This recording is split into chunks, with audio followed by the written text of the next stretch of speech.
Hello friends, welcome back to my YouTube channel और kids study. आज मैं दो और कहानी लेकर आई हूँ, आड़ू और सेब की और एक गंजा योद्धा।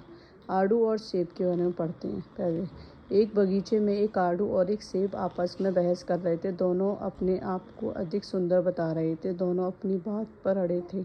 उन्होंने निर्णय के लिए खुली बहस करने का निश्चय किया। दोनों फलों के बीच में तीखी बहस होने लगी। बगीचे के सारे फल उनकी बातें सुन रहे थे। तभी पास की झाड़ी में एक काली बैरी ने अपना सिर उठाया और चिल्लाकर बोली, तुम लोगों को बहस बहुत हो चुकी। हमें नहीं लगता कि तुम लोगों का फैसला हो पाएगा। इस बहस से कुछ भी हासिल होने वाला नहीं है। अपने मतभेद भूलकर हाथ मिलाओ और फिर से दोस्ती बन जाओ। शांति से रहने का यही एक तरीका है।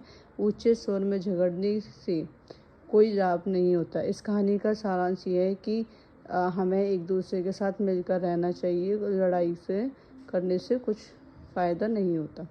नेक्स्ट है गंजा योद्धा। एक योद्धा था। जैसे जैसे उसकी उम्र बढ़ती जा रही थी वैसे वैसे उसके सिर के बाल कम होते जा रहे थे। धीरे धीरे वह बिल्कुल गंजा हो गया। वह काफ़ी निराश हो गया। उसे क्रोध भी आ रहा था, लेकिन वह जानता था कि फिर से बाल लाने का कोई उपाय नहीं है। उसने अपने गंजेपन को छुपाने के लिए नकली बाल लगाने का निश्चय किया। एक दिन वह अपने साथियों के साथ शिकार पर गया।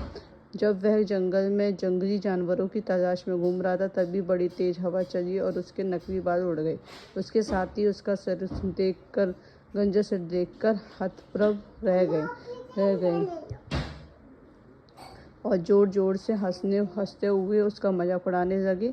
पहले तो उस योद्धा का समझ में नहीं आया कि वह क्या करे। फिर थोड़ी देर में वह भी अपने साथियों के साथ जोर जोर से हंसने लगा।